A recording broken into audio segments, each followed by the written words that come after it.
এখন বিকাল হয়ে গেছে, অথচ আমার যে কাজগুলো বিকালের সেগুলো একটাও হয়নি। গরমের দিনে মশা মাছি যে এত জ্বালা, যা বলার বাহিরে। তার জন্য আগে জানালা লাগিয়ে দিলাম, কারণ এখন যদি না লাগাই একটু পরে একদম মশা এসে পুরো হয়ে থাকবে।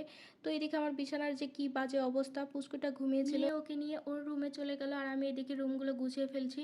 আর এদিকে যে আমার বাসাটা কিন্তু 3 তলার উপরে, অথচ কি পরিমাণে যে ধুলাবালি এসে পালা হয়ে থাকে আমি বুঝি না এই ধুলাবালি কোথা থেকে আসে। বিকালের যে কাজগুলো সেগুলো সব কমপ্লিট করে নিলাম, এরপরে হাত মুখ ধুয়ে সন্ধ্যা পূজা দেওয়ার জন্য কাপড় চেঞ্জ করে আমি চলে গেলাম সন্ধ্যা পূজা দিতে। আর এদিকে দুপুরে ওর বাবা তরমুজ নিয়ে আসছিল, তো তখনই আমি অর্ধেক কেটে আগেই ভগবানের জন্য রেখে দিয়েছিলাম, আর বাকিটুকু সবাইকে কেটে দিয়েছি। আর এই তরমুজটা দেখতে যেমন লাল, খেতেও কিন্তু অনেক মিষ্টি ছিল। আর এদিকে আমার ভগবানের জন্য ভোগ প্রসাদ কাটা হয়ে গেছে, এরপর আমি প্রসাদটা ভগবানের সামনে দিয়ে দিলাম। আর জানো তো, দিন শেষে যদি আমার কোনো একটা শান্তির জায়গা থাকে তাহলে সেটা হচ্ছে এই ঠাকুর ঘর, যেখানে আমি আমার সুখটা খুঁজে পাই।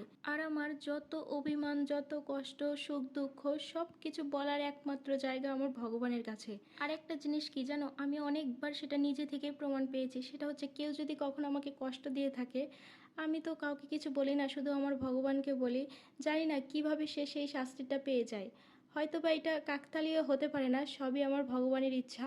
তো যাই হোক, এদিকে দেখো সন্ধ্যা পূজা দেওয়া হয়ে গেছে, এরপরে আমার মেয়েটা পড়তে বসেছে, তো ওকে আমি পড়াবো।